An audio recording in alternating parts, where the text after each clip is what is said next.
Assalamualaikum warahmatullahi wabarakatuh. Perkenalkan, nama saya Lutfiah Fatma Wildanatia dari kelompok 2 Fakultas Tarbiyah dan Ilmu Keguruan Prodi Pendidikan Agama Islam. Di sini saya akan menjelaskan tentang dinasti Umayyah, mengenai pendirian dinasti Umayyah, pola pemerintahan dinasti Umayyah, ekspansi wilayah dinasti Umayyah, dan peradaban Islam pada masa dinasti Umayyah. Pendirian dinasti Umayyah. Setelah Ali bin Abi Thalib meninggal, kedudukannya sebagai khalifah dijabat oleh anaknya, yaitu Hasan. Namun, karena penduduk Kufah tidak mendukungnya seperti sikap mereka terhadap ayahnya, maka Hasan semakin lemah. Sementara Muawiyah semakin kuat. Maka Hasan mengadakan perjanjian damai dengan Muawiyah dengan menanggalkan jabatan khilafah untuk Muawiyah pada tahun 41 Hijriah atau 661 Masehi. Perjanjian tersebut dapat mempersatukan umat Islam dalam satu kepemimpinan politik, yakni di bawah kepemimpinan Muawiyah bin Abi Sufyan.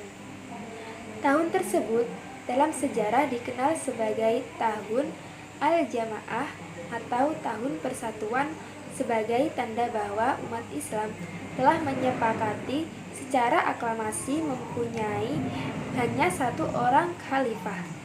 Di sisi lain, penyerahan tersebut menjadikan Muawiyah sebagai penguasa absolut dalam Islam. Dengan demikian, maka berakhirlah apa yang disebut dengan Khulafaur Rasyidin, yang bersifat demokratis, dan dimulailah kekuasaan Bani Umayyah dalam sejarah politik Islam yang bersifat keturunan. Pola pemerintahan dinasti Umayyah. Di dalam sejarah peradaban Islam, Muawiyah tampil sebagai penguasa pertama yang mengubah sistem pemerintahan dalam Islam. Dalam sistem pemerintahan yang bersifat demokratis mufakat kepada pemerintahan monarki absolut. Dinasti Bani Umayyah berkuasa kurang lebih 90 tahun, yakni dari tahun 661 Masehi atau 14 Hijriah sampai dengan 750 Masehi atau 132 Hijriah.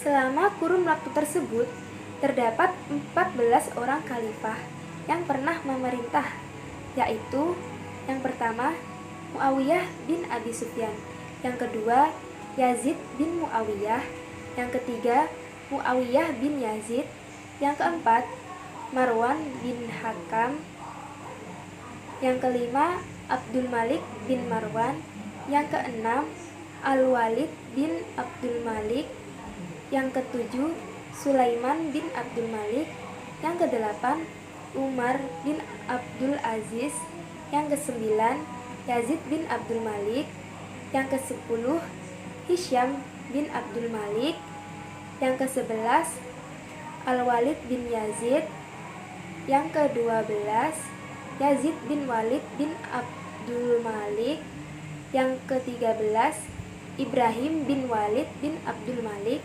yang ke-14 atau yang terakhir Marwan bin Muhammad.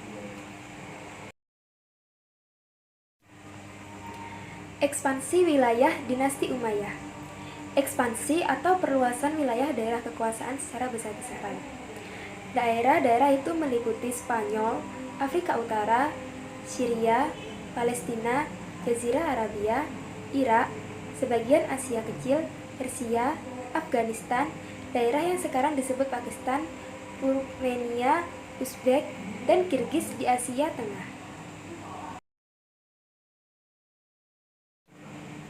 Peradaban Islam pada masa dinasti Umayyah. Kejayaan dan keberhasilan Bani Umayyah. Pada masa Bani Umayyah berkuasa, harus diakui banyak sekali keberhasilan yang dicapai. Jika dapat diklasifikasikan, maka yang paling utama dapat dilihat dari dua aspek, yaitu Yang pertama, aspek wilayah kekuasaan dan perpolitikan, dan yang kedua, aspek perkembangan keilmuan. Berikut di antaranya. Muawiyah banyak berjasa dalam pembangunan di berbagai bidang, mendirikan dinas pos dan tempat-tempat tertentu dengan menyediakan kuda yang lengkap dengan peralatannya di sepanjang jalan. Berusaha menertibkan angkatan bersenjata dan mencetak mata uang. Pada masanya, jabatan khusus seorang hakim atau qadhi mulai berkembang menjadi profesi tersendiri. Qadhi adalah seseorang spesialis di bidangnya. Abdul Malik mengubah mata uang Bizantium dan Persia yang dipakai di daerah-daerah yang dikuasai Islam. Untuk itu, dia mencetak uang tersendiri pada tahun 659 Masehi dengan memakai kata-kata dan tulisan Arab. Khalifah Abdul Malik juga berhasil melakukan pembenahan administrasi pemerintahan dan memberlakukan bahasa Arab sebagai bahasa resmi administrasi pemerintahan Islam. Keberhasilan Khalifah Abdul Malik diikuti oleh putranya, Walid bin Abdul Malik, seorang yang berkemampuan keras dan berkemampuan melaksanakan pembangunan. Dia membangun panti-panti untuk orang cacat. Semua personel yang terlibat dalam kegiatan yang humanis ini digaji oleh negara secara tetap. Dia juga membangun jalan raya yang menghubungkan suatu daerah dengan daerah lainnya, pabrik-pabrik, gedung-gedung pemerintahan, dan masjid-masjid yang megah.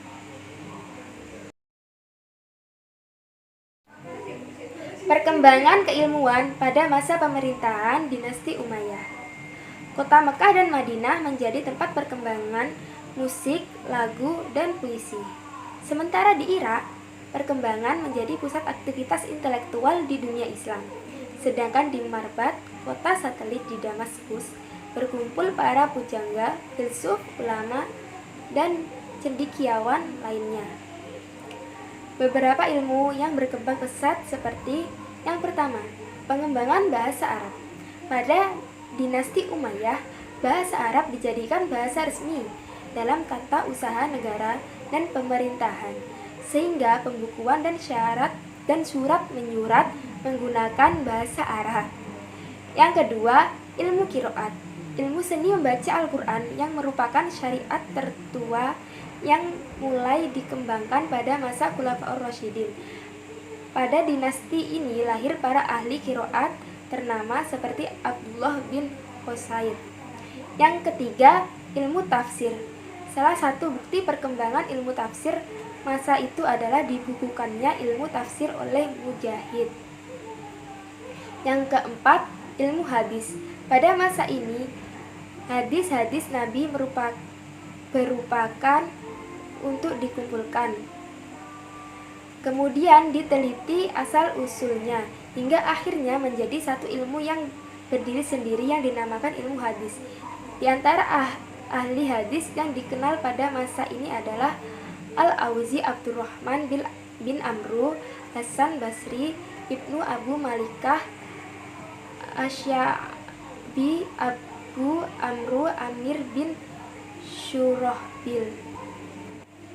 Yang kelima, ilmu fikih. Pada awal mulanya, perkembangan ilmu fikih didasari pada dibutuhkannya adanya peraturan-peraturan sebagai pedoman dalam menyelesaikan berbagai masalah. Al-Quran dan hadis dijadikan sebagai dasar fikih Islam. Di antara ahli fikih yang terkenal adalah Sa'ud bin Musyib, Abu Bakar bin Abdurrahman, Qasim Ubaidillah, Urwah, dan Kharijah. Yang keenam, ilmu nahwu. Dengan meluasnya wilayah Islam dan didukung dengan adanya upaya Arabisasi, maka ilmu tata bahasa Arab sangat dibutuhkan, sehingga dibutuhkanlah ilmu nahwu dan menjadi salah satu ilmu yang penting untuk dipelajari. Salah satu tokoh yang legendaris adalah Abu al-Aswad al-Dawali yang berasal dari Baghdad. Yang ketujuh, ilmu geografi dan tarikh. Geografi dan tarikh pada masa ini telah menjadi cabang ilmu tersendiri. Dalam melalui ilmu tarikh, mereka mengumpulkan kisah tentang Nabi dan para sahabatnya, yang kemudian dijadikan landasan bagi penulisan buku tentang penakluk dan biograf. Munculnya ilmu geografi dipicu oleh berkembangnya dakwah Islam ke daerah-daerah baru yang luas dan jauh. Yang kedelapan, usaha penerjemahan.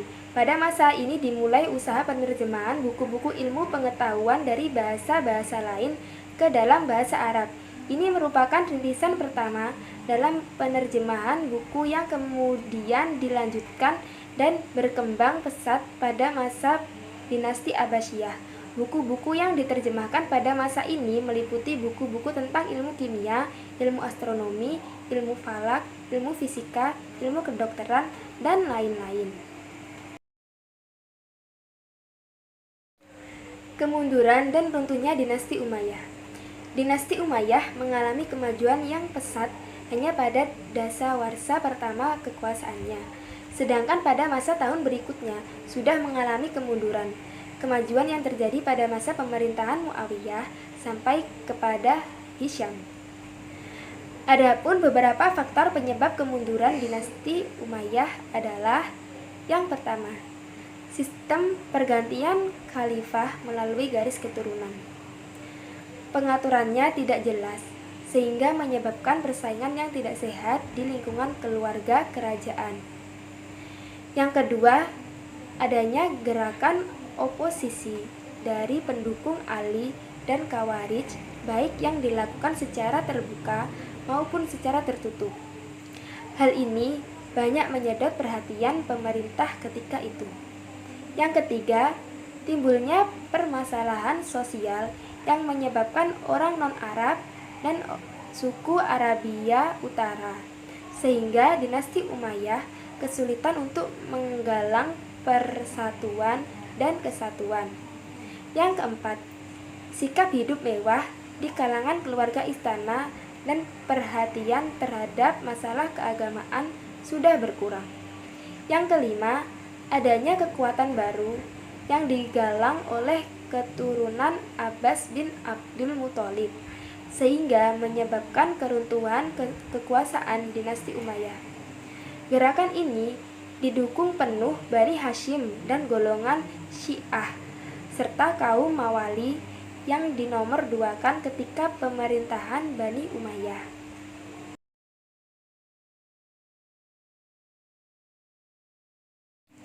Sekian video dari saya, semoga bermanfaat bagi teman-teman. Kurang lebihnya mohon maaf. Wassalamualaikum warahmatullahi wabarakatuh.